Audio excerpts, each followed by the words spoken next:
Takže vítame vás na vlogiku číslo 3.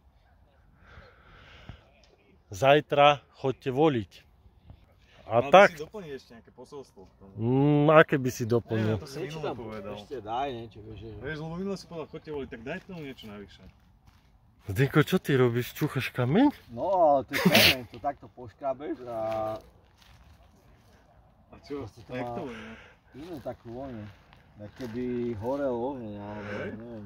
Daj mi čuknúť. No, Pošúkaj ale to. musíš to pošúkať, vieš, jak tie rozprávky. Gin.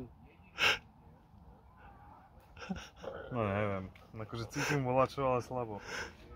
Počkaj, skúsim to počúchať. A čo sme mali s tým dosiahnuť?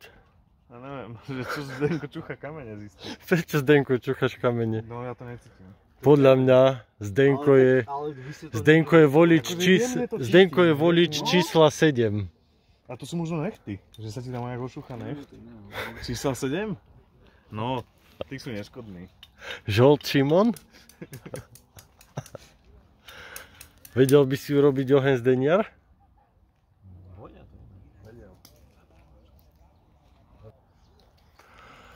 No a keď chcete, Pozeraj, ako urobíme ten oheň. tak by sme sa všetci mali správať k sebe milo, prívetivo We are the champion. a píte pivko. asi tak.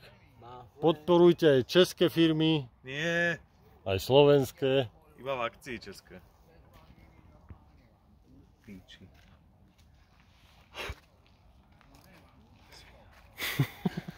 Osa tu okolo mňa lieta. Píča! Mali by sme natočiť ešte toto. Je odkaz tomuto svetu, že keď sa nebudete vzdelávať, budete takýto nasaratí. Ja som sa vzdelával dosť. Hej? No. A čo z toho Čo, máme? Ja som celkom spokojný, asi mi to pomohlo v niečom. Asi, hej. Takže učte sa, kokoti. Zdenko, ty, čo si o tom myslíš? Nie, jebte na to, podľa mňa je zbytočné ísť na vysokú školu. Všetko vás sa dá naučiť z YouTube. Presne tak? A ten titul už aj tak nikto neocení. Iba keď chcete študovať medicínu. Tak... Alebo však si ho odpíšte. A môžete byť ako Danko, Matovič a ostatní ľudia. Podľa mňa dneska už sa to nedá až tak ľahko. No ale dneska je chat GPT. Čo? Napíšte nám váš názor. A dajte lajčík. Lajčík určite. A odber. Odber. Tu vás volajú prepadovky, dominovky, zdeniarky.